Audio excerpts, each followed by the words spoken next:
Hey guys, and welcome back into the channel. Boy oh boy, today's game wasn't exactly what I expected it to be. The Cubs took on the Mariners yet again, just like yesterday, and it was a 120 start from Wrigley Field. And unlike yesterday, today Seattle took the victory. They won it 4-1 over the Chicago Cubs. Getting into the pitching matchups real quick, you had the defending NL Cy Young Award winner Jake Arrieta going to the bump for the Cubs, taking on Wade Miley, a guy who's been on a few teams, not particularly old, in his mid-20s, but he had been really struggling lately, had an ERA over 5, and the matchup on paper, it looked ridiculously good for the Cubs. But it's one of those things in baseball, you hear that saying all the time, in baseball you expect one thing, really you should be expecting the opposite, because whatever you expect, the opposite tends to happen. And that's what happened today with the Mariners winning. But overall, it had nothing to do with the bad performance from Arrieta, because he pitched outstanding. He had 7 innings, 2 runs. Both the runs that scored, happened off inherited runners. He was not in the game when they scored. He had 3 walks, 4 Ks, so not a great ratio there. But the strikeouts being low is not so much an issue for him. He had a few starts early this year where he was striking out 11, 12, 13 guys, and that was actually bad because he was only being able to go 5, 6 innings in those starts, while today, only with the 4 strikeouts, he was able to go 7 innings. But the issue is 3 walks. You need to limit that. It was a problem he had back in his Baltimore days, and hoping that doesn't become a regular thing with him walking a lot of guys, because he's had a few starts like that, especially this past month. Just a few too many walks for him lately, but outside of that, he had a great game. Matched Miley pitch for pitch. Miley actually had a no-hitter. Fifth? I think it was the 6th inning he had it, and Chris Bryant broke it up. Of course, Chris Bryant broke it up. But, yeah, I was getting worried there into the 6th inning. He got through 5, and he still got his no-hitter. It's like, oh, boy. We don't want to see this. We need to get a hit here pretty soon. And Chris Bryant made sure that there'd be no post-game show for Seattle. But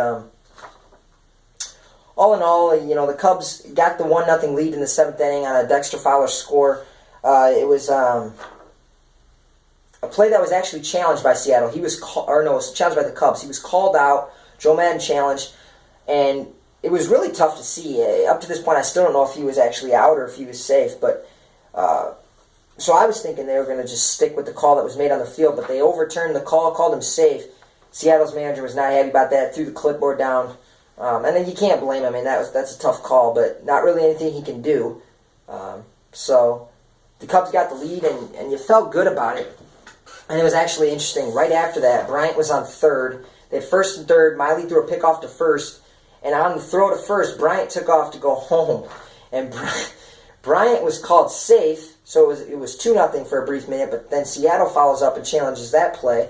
And then he is called out. So it's like, this home plate ump's missing every call. But it ended up being 1-1 in the inning. Each team won a challenge. So you go to the 8th, 1-0.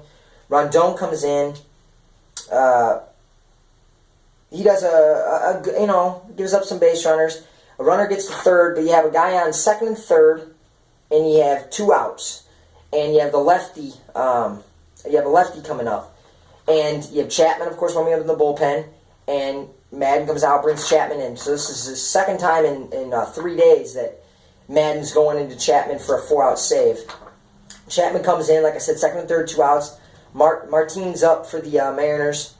Gets an early strikeout on him with a fastball low and away. I think he hit 100 on it. And then throws 1 or 2 more pitches, and then he comes back with the same exact fastball in the exact same spot, low and away. Not a bad pitch. It was down. It was right on the corner. It was not a bad pitch, but Martin, I think, just was expecting it, knew it was coming, and timed it up. I mean, I know Chapman throws hard, but Major League Baseball hitters, if you throw 102, 103, but you throw it straight, and they know it's coming, they can hit it no matter how hard you throw it. So I feel like for him, he needs to find a way to incorporate that slider a little bit more, because that's a devastating pitch. I know he throws hard, but that fastball will look a hell of a lot faster if he throws that slider a bit more. So he gives up the 2-run, a 2-run double to Martin. So the Mariners take the 2-1 lead, and then you end up having a wild pitch. It was ruled a wild pitch that scores the third run. Should not have been a wild pitch. It was a fastball low that Montero failed to grab. And already on Twitter and stuff, I'm seeing people complaining about Chapman. Oh boy, they shouldn't have brought him in. We gave away prospects for this guy. And all I can do to that is roll my eyes, and it truly annoys me. The guy made a good pitch. The lefty smacked it in the left center. It happens. And the wild pitch it's not a wild pitch. It was a pass ball. If anything, if people want to be concerned about Chapman, with Chapman, don't be concerned about Chapman on the mound. Be concerned with the catchers, with their inabilities to catch the ball. And he's made, 3 appearances now with the Cubs? And in just about, I'm pretty sure in all 3 appearances, the catchers have had problems catching his fastball. Contreras had an issue in the game I was at. Montero's had issues in the other 2 games that he's appeared with Chapman. So that's an issue. These guys are having problems catching his fastball. And, they got to get that ironed out, because get to the postseason, he's going to be in close games, and if we're dropping balls behind the plate, that's going to be a problem, and that could cost us. And in a way, you could say it cost us today. Yes, you ended up losing 4-1 because Travis Wood comes in the ninth, they get another run. But, if you get out of that and keep it 2-1, who knows what happens. So they lose 4-1. Arrieta gets the loss, a tough loss for him. He really did pitch well, which was great to see. Addison Russell had an error that led to the 4th run. High throw to first base. Rizzo got the day off. Ultimately did come in the 8th inning to pinch hit. Stayed in for defense in the 9th. But he got a good amount of the game off today. Baez hit 4th. I believe that was his first career appearance in the 4th spot in the lineup. And he actually knocked that run they got in and ground ball to short. They threw it home and Fowler was safe. But still chases way too many pitches. I like Baez, but his over aggressiveness is always an issue, and it just sucks. A guy that's that talented, you got pitchers that just don't throw him strikes, and he hurts himself by swinging at these pitches out of the zone. If he made pitchers throw him strikes, he would be absolutely dominant. But all in all, the Cubs had 3 hits all game. He had Hayward had a single, Bryan had a single, and who had the other hit? Bryan had a hit. Hayward had it, and Zobrist had it in the 9th. Nothing for extra bases, 3 singles. The lack of extra base power hurt him today. I mean, some of it you got to give credit to Wade Miley. He was making pitches, commanding the zone, hitting his spots, but it's a guy with a +5 ERA, so it's not good to see him control your lineup to that extent. But it's baseball. You're going to lose some games. It's just disappointing the way they lost it. There's some sloppy plays defensively. I know, like I said, I don't think it was Chapman's fault, but it was a good pitch. But the fact of the matter is, you paid him a lot. You're paying him a lot of money because they did take on a lot of the money in the contract from what he was owed for the rest of the season. You gave away prospects, and he's got to get the job done. I mean, I'm defending Chapman. Some of the stuff I've read on Twitter and on other social media sites, I don't agree with it.